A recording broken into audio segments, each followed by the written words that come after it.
Break के बाद आपका स्वागत है। चलिए अब देखते हैं कोरोना टॉप 20। देश में कोरोना संकट और लॉकडाउन को लेकर पीएम मोदी ने आज मुख्यमंत्रियों के साथ वीडियो कॉन्फ्रेंसिंग के जरिए चर्चा की। पीएम ने कहा कि सामूहिक प्रयास का असर दिख रहा है और भारत इस समय दूसरे देशों की अपेक्षा बेहतर स्थिति में है। पीएम ने कहा कि लॉकडाउन खोलने पर राज्यों को चरणबद्ध तरीके से नीति बनानी होगी। उन्होंने कहा कि जो भी दिक्कत आ रही है उसे केंद्र को बेझिझक बताएं। देश में कोरोना वायरस से अब तक 27,892 लोग संक्रमित हो चुके हैं। वहीं अब तक 872 लोगों की मौत हो चुकी है। 6,185 लोग ठीक हो चुके हैं।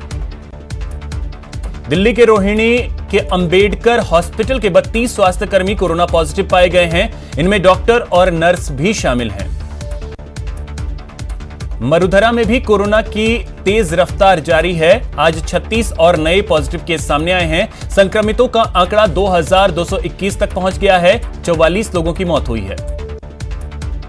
कोटा में कोरोना पॉजिटिव मरीजों की तादाद में लगातार इजाफा हो रहा है और अब यह आंकड़ा 161 तक पहुंच चुका है। 7 थाना क्षेत्रों में कर्फ्यू जारी है। कोटा में कोरोना संक्रमित लोग सामने आते जा रहे हैं। यहां 2 और लोगों की कोरोना टेस्ट रिपोर्ट पॉजिटिव आई है। यूडीएच मंत्री शांति धारीवाल की दखल के बाद कोटा के कर्फ्यूग्रस्त इलाकों में हरी सब्जियां और फलों की सप्लाई शुरू की गई। कोरोना की बढ़ती रफ्तार के बीच बीकानेर के लिए अच्छी खबर सामने आई है। यहां 37 पॉजिटिव मरीजों में से 36 मरीज ठीक हो चुके हैं। वहीं एक महिला मरीज की मौत हो चुकी है। ऐसे में बीकानेर अब कोरोना से मुक्त हो गया है। जैसलमेर के पोखरण में पुलिस ने बिना परमिशन के दुकान खोलने के आरोप में दुकानदार को गिरफ्तार कर लिया। इस बीच एसपी किरण कंग ने एक बार फिर लोगों से लॉकडाउन का पूरी तरह से पालन करने की अपील की है।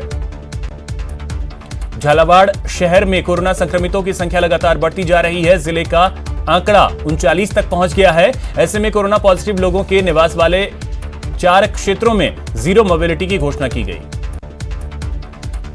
सरकारी कारिंदों की लापरवाही के कारण कई परिवारों को इस मुश्किल वक्त में भी राशन सामग्री नहीं मिल पा रही है। कुछ ऐसा ही मामला जयपुर के चारदीवारी इलाके में भी सामने आया है, जहां पुरानी कोतवाली इलाके में कई जरूरतमंद परिवारों के पास राशन सामग्री नहीं पहुंची है। चूरू के राजकीय भर्ती अस्पताल को कोरोना संक्रमण की जांच के लिए अनोखे कोविड-19 टेस्ट बूथ मिले हैं। ये केबिन नुमा जांच केंद्र संक्रमण को रोकने के लिए सुरक्षित माने जा रहे हैं। सीकर में कोरोना वायरस के संक्रमण के फैलने की संभावना के चलते लागू किए गए लॉकडाउन की वजह से किसानों की परेशानी बढ़ गई है। चूरू जिला कलेक्टर संदेश नायक के गिव अप समथिंग अभियान से प्रेरणा लेकर गांव घंटेल के एक युवक ने कोरोना वैक्सीन परीक्षण और शोध के लिए अपने जीवंत शरीर की पेशकश की है। भरतपुर के ठाकुर प्रजापत नाम के शख्स ने मटकों पर संदेश लिखकर कोरोना के खिलाफ जंग छेड़ी है। ठाकुर प्रजापत ने दिवंगत पिता को श्रद्धांजलि देने के लिए पूरे परिवार के साथ मटके बनाना शुरू किया और उन मटकों पर कोरोना से बचाव के संदेश लिखे गए हैं। लॉकडाउन के बीच बूंदी के चमावली गांव में सादगीपूर्ण तरीके से शादी संपन्न हुई। शादी में न बैंड, न बाजा, न बारात, बस अग्नि के 7 फेरे लेकर वर वधू परिणय सूत्र में बंधे। उदयपुर में स्काउट एंड गाइड्स के कैडेट्स ने नुक्कड़ नाटक के मार्फत शहरवासियों में जागरूकता लाने का प्रयास किया। शहर के सभी चौराहे पर सुबह सुबह कैडेट्स ने कोरोना के प्रतीकात्मक स्वरूप को तैयार किया और उससे खतरे को लेकर जानकारी दी।